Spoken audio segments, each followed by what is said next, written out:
Hi everyone.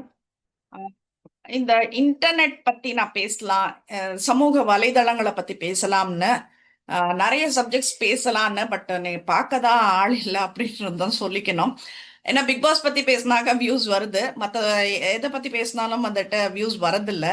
So என்ன சொல்றது, நான் தனியாக உட்காந்து பேசுற மாதிரி ஒரு ஃபீல் ஆயிடுது அந்த டைம்ல.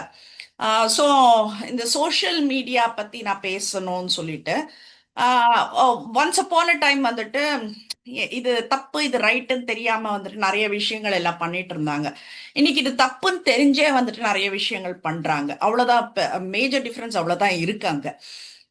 இப்போ வந்துட்டு நீங்க ஒரு மொபைல் டாப் அப் பண்ணினீங்கன்னா இத்தனை ஜிபி உங்களுக்கு ஃப்ரீ. அதுல எந்த காம்ப்ரமைஸும் கிடையாது. ஸோ அதனால வந்துட்டு எப்படி யூஸ் பண்ணணும்னு தெரியாமயே சில பேர் எல்லாம் யூஸ் பண்ணிட்டு இருக்காங்க.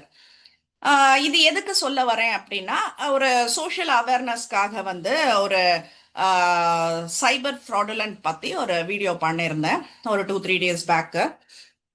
இந்த video I mentioned about a Facebook ID பானுமத்தின்னு சொல்லிட்டு, அதுக்குள்ள நீங்க போனீங்கன்னா வந்துட்டு ஆன்டிக்கு இவ்வளோ ரேட்டுன்ற மாதிரி எல்லாம் போட்டு screen shots of the WhatsApp chat எல்லாம் அதுல நிறைய இருந்தது. கன்னியாகுமரி போலீஸ் வந்துட்டு அது அது யாரு ஹேண்டில் பண்ணிட்டு இருந்தாங்கன்னா, ஒரு லேடி ஒரு பொண்ணு ஹேண்டில் பண்ணிட்டு இருந்தா. So they have arrested. அந்த விஷயத்த நான் போட்டிருந்தேன் வீடியோ. நீங்க பாத்தீங்கன்னா இருக்கும் சைபர் ஃப்ராடுலன்ட்னுட்டு. ஸோ அந்த விஷயம் நான் போடுறேன் அப்படின்றப்ப வந்துட்டு அதுல ஒரு கமெண்ட், அது படிச்சு பாத்தீங்கன்னா உங்களுக்கு புரியும். எனக்கு தெரியல how sick this people are அப்படின்னு சொல்லிட்டு. தம்பி அதை நீயே டெலிட் பண்ணிட்டா பெட்டரா இருக்கும்னு நினைக்கிறேன் நான். ஸோ லுக், இது வந்துட்டு என்ன சொல்றதுன்னா, நான் வந்து பிக் பாஸை பத்தி போட்டுட்டு இருக்கேன். நிறைய ஸ்பிரிச்சுவல்ஸ் பத்தி எல்லாம் நான் என்னோட ஃபேஸ்புக்ல வந்துட்டு பார்த்தா இருக்கும். நான் வேற எதுவும் அடல்ட் கண்டென்ட் எல்லாம் நான் பண்றது இல்லை. But still why I am getting திஸ்ன்றப்போ வந்துட்டு இட்ஸ் என்ன சொல்றது, கொஞ்சம் இரிட்டேஷனா இருக்கு. பட் என்ன சொல்றது, இதெல்லாம் வந்து தாண்டி வந்துட்டேன் நான். ஒரு 10 வருஷத்துக்கு முன்னாடி வந்துட்டு இதுக்கெல்லாம் நான் வருத்தப்பட்ட நாட்கள் எல்லாம் உண்டு. என்ன இப்படி பேசி, நான் வந்துட்டு actually political anchor. when I talk about a leader வந்துட்டு அவங்க ஆப்போசிட் பார்ட்டில இருக்கிறவங்க வந்து கருத்தியெல்லாம் வந்து அடிக்காம ஒரு பொம்பளை தானே இவ அப்படின்ற மாதிரி ஒரு இதை பண்ணி அடிச்சதெல்லாம் வந்துட்டு நான் ஃபேஸ் பண்ணியிருக்கேன். ஒரு சினிமா ரிவ்யூ கொடுத்தா கூட வந்து இவங்களுக்கு இன்ன ஃபேன், இவங்க ஒரு நான் எனக்கு வந்துட்டு ஒரு ஃபிலிம் வந்துட்டு நல்லா இருந்தா மட்டும்தான் நான் நல்லா இருக்குன்னு சொல்ல முடியும். எனக்கு நிறைய மைனஸ் இருக்கிற படத்துல வந்துட்டு இதெல்லாம் மைனஸ் இருக்குன்னுட்டு தான் நான் சொல்ல முடியும். ஸோ அந்த மாதிரி மைனஸ்ங்க சொல்றப்ப வந்து okay fine, I can understand. அதுக்கு பின்னாடி எவ்வளவு உழைப்பு இருக்குன்றதெல்லாம் ஐ கேன் அண்டர்ஸ்டாண்ட். ஸோ நான் அந்த அளவுக்கெல்லாம் கேவலமாலாம் நான் கொடுக்கல நான். But I am talking about only the story. அப்போ வந்துட்டு என்ன ஆகுது, அவங்க சம்பந்தப்பட்ட ஆட்கள் எல்லாம் வந்து அடிக்கிறாங்க. ஸோ இதெல்லாம் நான் வந்துட்டு தாண்டி வந்துட்டேங்க. எனக்கு தெரியல, இப்போ அவர் போட்டது வந்துட்டு எனக்கு ரொம்ப எல்லாம் அஃபெக்ட் பண்ணல. பட் ஸ்டில் வந்துட்டு இன்னுமும் அப்படின்ற மாதிரி ஒரு சலிப்பு எனக்கு வருது. ஸோ எனக்கு அந்த ஒரு விஷயம் தான் பகிர்ந்துக்கணும்னு நான் நினைக்கிறேன். இப்போ நான் சொல்றேன், இப்போ மற்றவங்களுக்கெல்லாம் எப்படின்னு எனக்கு தெரியாது. நான் கடந்து வந்த பாதைன்னுட்டு நீங்க எடுத்துட்டீங்கன்னா, இந்த கண்ணாடி துகள்கள் இருக்கு இல்லைங்களா, அந்த பீசஸ் ஆஃப் கிளாஸஸ், இதெல்லாம் புரோக்கன் கிளாஸஸ் உடைச்சு போட்டு அதுல நடந்தாக்கா எப்படி இருக்கும் ரத்தக்கரை, அந்த மாதிரியான பாதை. என்னோட எல்லா பாதையுமே அப்படிதான் இருந்தது. லைக் ஒரு சோஷியல் மீடியால ஆகட்டும், ஒரு கெரியர்ல ஆகட்டும், பர்சனல் லைஃப் ஆகட்டும், எல்லாமே எனக்கு அந்த மாதிரி ஒரு பாதையில தான் நான் நடந்திருக்கேன். எதுவுமே நான் ஈஸியா நான் கெயின் பண்ணல. இந்த சுக்ர தசை, இந்த தசை, அந்த தசை சொல்றதெல்லாம் வந்துட்டு நான் குழந்தையில இருக்கும் போதே போயிடுச்சாமா. ஸோ அதனால வந்துட்டு எனக்கு ஒரு பெனிஃபிட்டும் இல்லாம போயிடுச்சு அப்படின்றதுதான். இதுல வந்துட்டு இன்னொரு விஷயம் என்னன்னா, இவ்வளோ வருத்தங்கள் வந்துட்டு இந்த சமூக வலைதளங்கள்ல இருந்தாலும் கூட எனக்கு வந்துட்டு தம்பிங்க நிறைய பேர் நான் சம்பாரிச்சிருக்கேன். முகம் தெரியாத தம்பிகள் எல்லாம் இருக்காங்க. எவ்வளவு 10 வருஷமா கூட வந்துட்டு பார்க்காம முகம் தெரியாத வந்துட்டு அக்கான்னுட்டுன்னு உரிமையா கூப்பிடுற தம்பிங்க எல்லாம் நிறைய பேர் இருக்காங்க. என்னோட ஃபேஸ்புக்ல எல்லாம் இருக்காங்க. ஸோ அந்த ஒரு பாண்டிங் வந்துட்டு எனக்கு ரொம்ப பிடிச்சமான ஒரு விஷயம். நம்மள வந்துட்டு ரெஸ்பெக்ட் பண்றாங்க, நம்மளோட வியூஸ் கேட்குறாங்க, நம்மளோட பாயிண்ட்ஸ் கேட்குறாங்க. தே ஆர் என்ன listening to me, hearing to me இல்லை, they are listening to me. அப்படின்றதெல்லாம் வந்துட்டு நிறைய விஷயங்கள், நிறைய பர்சனல் லைஃப்ஸ் எல்லாம் பேசுவாங்க கொள்ளுவாங்க, அந்த மாதிரி நிறைய விஷயங்கள் இருக்கு. அந்த மாதிரி தம்பிகள் எல்லாம் வந்துட்டு நான் சம்பாரிச்சிருக்கேன். அதையும் தாண்டி தம்பி அப்படின்னுட்டுன்னா அந்த ஒரு சப்ஜெக்ட் வரப்போ என்கிட்ட இருந்து எவ்வளவு பணத்தை பறிக்க முடியுமோ அந்த அளவுக்கு பறிக்கிற தம்பிகளையும் நான் பார்த்திருக்கேன். So I have seen both sides of the coin அப்படின்னுட்டுன்னு சொல்லலாம். என்ன சொல்றது, எனக்கு எவ்வளவு கஷ்டம் இருந்தாலும் நீ வந்துட்டு தம்பி அப்படின்னு சொல்லிட்டு நீ ஒரு பணத்தை கேட்கிறப்போ நான் கொடுத்துருவேன் நான். ஆனா நான் கொடுத்த பணங்கள்லாம் என்னோட கஷ்டத்துக்கே உதவலன்றப்பதான் வந்துட்டு அப்ப நான் எதுக்காக சம்பாரிச்சேன் இந்த பணத்தைன்ற மாதிரி இருக்கும். உங்களுக்கு தெரியுமா தெரியாதான்னு தெரியாது, ஐ மீன் வெள்ளூர் ஆக்சுவலி. நான் ஒர்க் பண்றது சென்னையில. ஸோ எவ்ரிடே அந்த பஸ்ஸுலையும் ட்ரெயின்லையும் நான் வந்துட்டு போறது வந்து 3 hours 3.5 hours journey. So 7 almost 6 hours 7 hours வந்துட்டு ஜேர்னில தான் போகும் எனக்கு நாட்கள் எல்லாம்.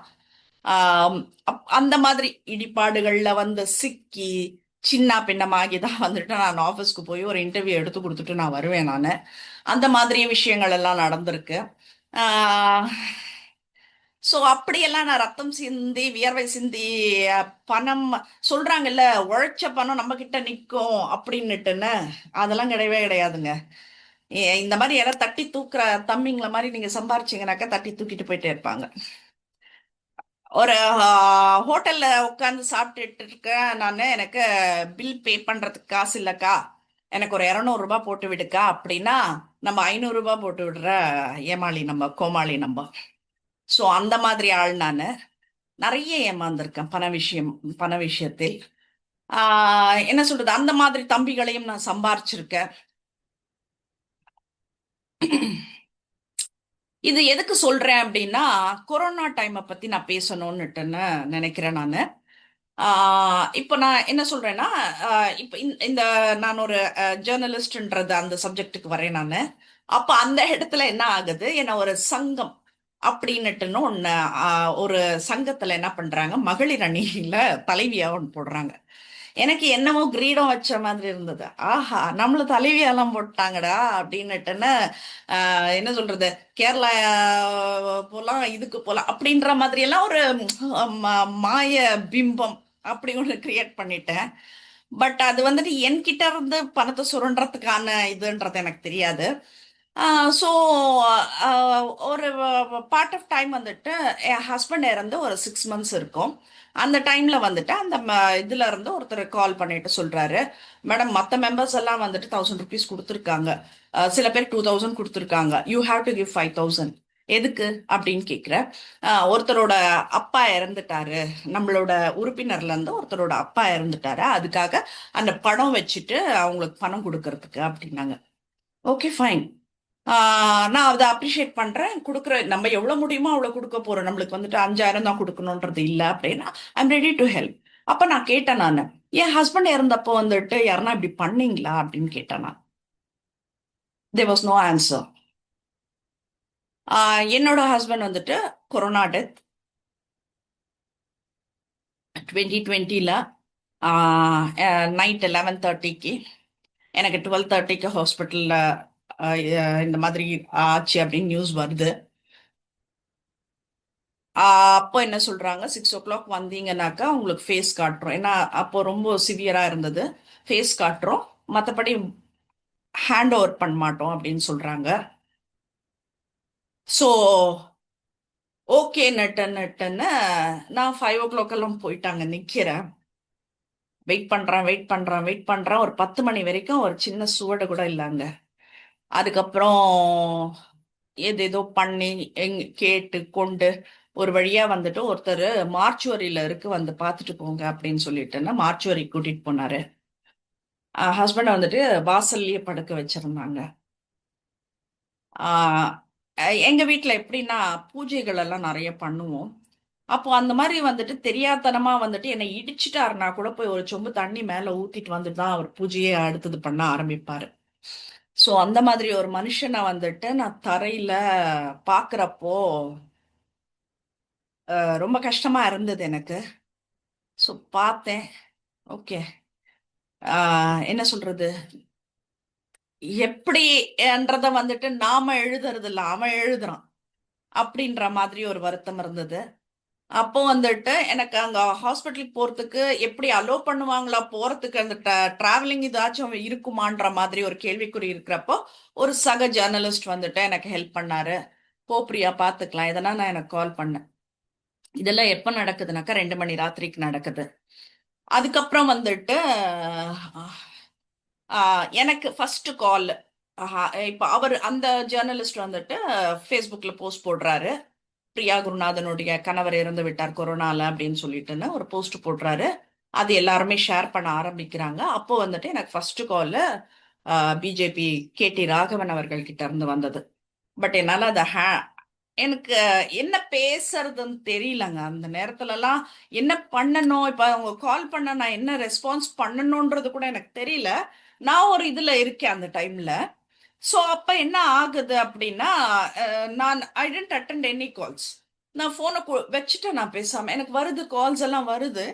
நான் வச்சுட்டேன். நான் எனக்கு என்ன பண்ணணும் தெரியாது, என்ன பேசுவேன்னு தெரியாது எனக்கு.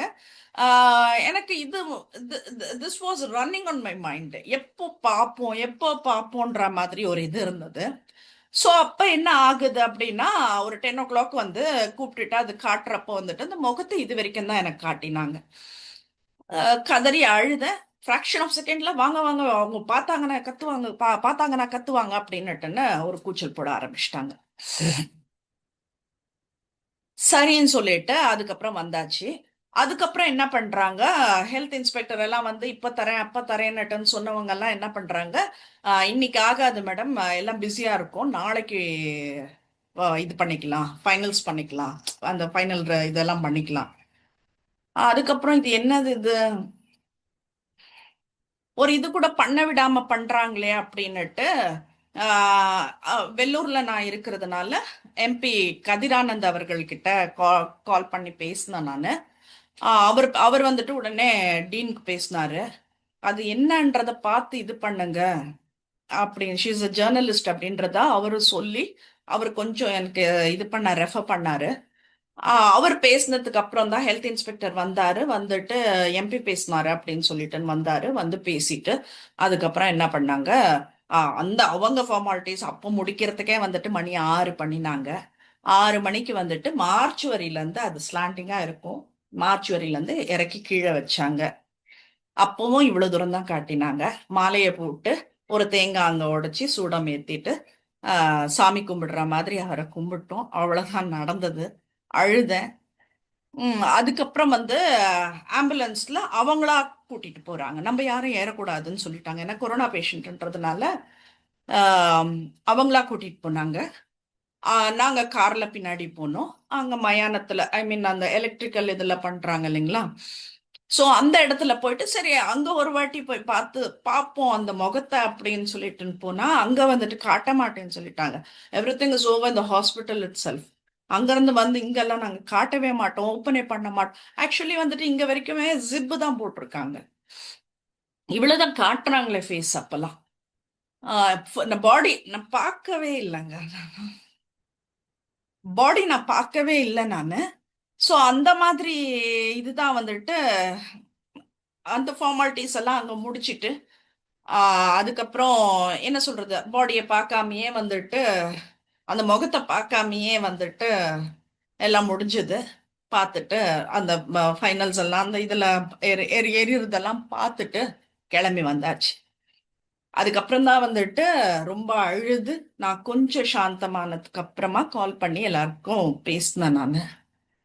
பட் அவர் ஃபர்ஸ்ட் நான் ராகவன் சாருக்கு தான் பண்ணேன். நான் அவருக்கு கால் பண்றப்பவே நான் ரொம்ப அழுதுட்டேன் நான். அந்த அளவுக்கு நான் அழுது அதுக்கப்புறம் அடுத்தடுத்து பேசுறவங்க கிட்ட எல்லாம் அழறப்போ வந்துட்டு வீட்டில் இல்லை யூ டோன்ட் அட்டன் கால்ஸ் அப்படின்னு சொல்லிட்டாங்க. அப்புறம் ஒரு 2 days நான் அட்டன் பண்ணல கால்ஸ் எல்லாம். So it was going on like this. அப்ப அந்த டைம்ல வந்துட்டு எங்க ஆபீஸ்ல அந்த மந்த் எங்க ஆஃபீஸ்ல எனக்கு 50% ஆஃப் த சேலரி போட்டாங்க. கொரோனா டைம் எல்லாருக்குமே அப்படிதான் மேடம். நான் சொல்றேன், மனசாட்சியோட இது பண்ணுங்க. ஹஸ்பண்ட் இறந்துட்டாரு, நான் என்ன பண்ணுவேன், கொஞ்சம் எனக்கு இது பண்ணுங்க அப்படின்னு எல்லாம் கேட்கிறேன். பட் 50% ஆஃப் த சேலரி தான் கொடுத்தாங்க. இல்ல மேடம், ஒருத்தருக்கு கொடுத்தாக்கா இன்னொருத்தர் கஷ்டமாயிடும் அப்படின்னாங்க. சார், நீங்க எல்லாரையும் உட்கார வச்சு பேசிட்டு எனக்கு கொடுக்குற கொடுத்தா ஓகேவா நீங்க ஒரு வாட்டி கேட்டுடுங்க சார். அப்ஜெக்ஷன் பண்ணாங்கன்னா வேணா பாத்துக்கலாம் அப்படின்றதையும் நான் சொன்னேன் நானு. So nothing happened.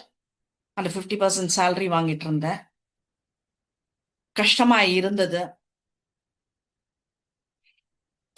இல்ல, I'm- நான் போதும்னு நினைக்கிறேன் நானு. என்ன சொல்றது, அந்த அஹ், அந்த மாதிரி எல்லாம் வந்துட்டு தாண்டி வந்திருக்கேன் நானு. சோ அப்படி இருக்கும்போது எனக்கு யாரும் வந்துட்டு, என்ன பிரியா, உங்க ஹஸ்பண்ட் இறந்துட்டாரு, வாங்க படத்துக்கு பூஜை போடலாம்னுட்டு யாரும் ஒரு 10 பைசா கொடுத்தவங்க கிடையாது. அப்ப நான் கேட்டேன் நானு, என்னங்க, எனக்கெல்லாம் யாருமே வரல, இப்ப இதுக்கு கொடுக்குறேங்கன்னா அது ஒரு பெரிய இஷ்யூ ஆக்கினாங்க. எப்ப சாமி உங்க சங்காத்தம் போறோம் அப்படின்னுட்டு நம்ம கிளம்பி வந்தாச்சு. ஸோ சோஷியல் மீடியால வந்து ஆஹ், இது எல்லாமே வந்துட்டு ரிலேட்டட் டு சோஷியல் மீடியா தான் நான் இப்ப பேசுனது. ஸோ இந்த மாதிரி விஷயங்கள் நிறைய இருக்கு. நாங்க இப்ப என்ன சொல்றது, இந்த சோஷியல் மீடியானால நான் இழந்த பணங்கள் எல்லாம் நிறைய இருக்கு.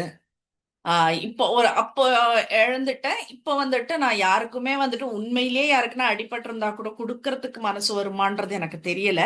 அந்த மாதிரி ஒரு சுச்சுவேஷன்ல இருக்கேன். ஸோ இன்னைக்கு நான் என்ன சொல்ல வரேன்னா, நிறைய ஆப்ஸ் எல்லாம் இருக்கு. அந்த ஆப்ஸ்ல வந்துட்டு ஃப்ரெண்ட்ஸ்ல இருந்து டேட்டிங் ஆப் வரைக்கும் வந்துட்டு நிறைய விஷயங்கள் இருக்கு. உங்களோட தேவை என்னவோ அந்த மாதிரி ஆப்ஸ்ல போயிட்டு நீங்க சர்ச் பண்ணி பண்ணிக்கலாம். நான் வந்து டீசெண்டா போட்டுட்டு இருக்கேன் நான். So kindly don't do this to me. So இந்த சமூக வலைதளம் அப்படின்றது தான் நான் வந்துட்டு சொல்ல வரேன் நான். Nothing is serious over. எல்லாமே வந்துட்டு அடுத்தவங்களோட வாழ்க்கை எல்லாமே வந்துட்டு நம்ம ஒரு சினிமா பார்க்குற மாதிரி பார்த்துட்டு போயிட்டு இருக்கோம். அவ்வளவுதாங்க. எனக்கு ஆக்சுவலி வந்துட்டு இது பேச முடியல எனக்கு. எனக்கு கிறிஸ்பா வந்துட்டு இதெல்லாம் சொல்ல தெரியல எனக்கு. வாட் ஐ வென்ட் த்ரூன்றதையும் என்னால் ஃபுல்லாக எக்ஸ்பிளைன் பண்ண முடியல. So this is a thing. இந்த மாதிரி கமெண்ட்ஸ் எல்லாம் தயவு செய்து போடாதீங்க ப்ளீஸ். It hurts. ஏன்னா we are all into family இல்லைங்களா? ஃபேமிலியில் relatives friends, not nice, not fair. So please பார்த்துக்கங்க. தேங்க்யூ.